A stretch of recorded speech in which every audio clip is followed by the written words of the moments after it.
இங்க 1 லட்சம் வாங்கியிருப்பான், 50,000 ரூபாய் அதை சேர்த்து வச்சு குருவி சேர்த்த மாதிரி வச்சு இந்த படத்தை எடுத்துட்டான். அந்த படத்தை எவ்வளவு திறமை இருந்தாலும் வாய்ப்பில்லை என்றால் அது வெளிப்படாது. ஆனால் இவ்வளவு ஒரு அற்புத திரைப்படத்தை கொண்டு போய் சேர்க்கிறேன்னு துணிந்து வந்த இந்த மகன் ரவி, ட்ரைடன் ஆர்ட்ஸ் ரவி, எவ்வளவு நாளும் பாராட்டலாம். நெருக்கடியான நேரம் தான். நட்புக்காக என் தம்பி சமுத்திரக்கனி எல்லாம் அவன் 3 நாள் தேதி வாங்கினா, ஆனா ஒரே நாள்ல நடிக்க வச்சு மொத்த காட்சி எடுத்து அனுப்பியிருக்கான். இப்ப நான் நேற்று ராத்திரி இரவுல இறங்கி இப்ப போகணும், திருப்பி உடனே போய் இரவுல எனக்கு மதுரையில பொதுக்கூட்டம், திருப்பி போனாலும் என் தம்பிகள் மேல நான் வச்சிருக்க பேரன்பு. ஒரு தம்பி படம் எடுத்தாலே வருவேன், எல்லா தம்பியும் சேர்ந்து எடுத்திருக்கான். படத்தை சொதப்பி வச்சா போடான்னு திட்டிட்டு போவேன். நல்லா வேற எடுத்திருக்கான், ரொம்ப நல்லா வேற எடுத்திருக்கான்.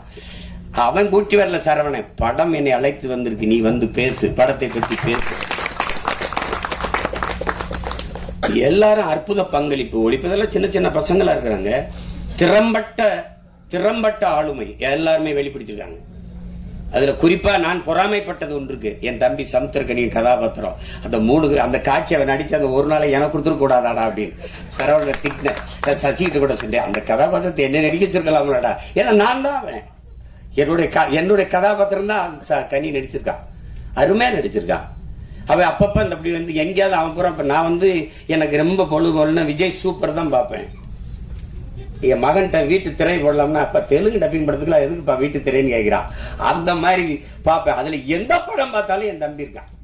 மகேஷ் பாபோட நடிக்கிறான், ரவி தேஜாவோட சண்டைய போடுறான், அங்க பாக்குற எல்லாரோட இருக்கான். நான் சொல்ல சசியா எப்ப எந்த படத்துலயும் இருக்கான். அவங்க கேமரா இல்லாம கூட போனாலும் போவாங்க. பிறகு தம்பி கனி இல்லாம படப்பிடிக்க போக மாட்டாங்க. அந்த நேரத்திலையும் பார்த்தா இப்ப சொல்லிட்டு இருப்பான், காலையில 6 மணிக்கு தூங்காம குளிச்சுட்டு இருந்திருக்கான். அண்ணன் தூங்கிடுவா கொஞ்ச நேரம் இருக்காங்கிறான். இப்ப திருப்பி அவன் தேனிக்கு போகணும், நான் மதுரைக்கு போகணும். அத்தனை ஓட்டங்களுக்கு இடையில ஒரு கொஞ்ச நேரம் நில்லுங்கடான்னு இந்த படம் நிறுத்தி வச்சிருக்குன்னா அது காரணம் அந்த படத்தில் இருக்கிற ஆக்கம் தான். நான் சும்மா சொல்ல, நல்லா இருக்குன்னா நல்லா இருக்கு, நல்லா இல்லைன்னா அப்புறம் போயிட்டு பேசிட்டா. என் தம்பி பொண்ணு பார்க்க போன கதை தான் சொல்லுவாங்கல்ல, நான் போயிட்டு வரட்டா அப்படின்னு.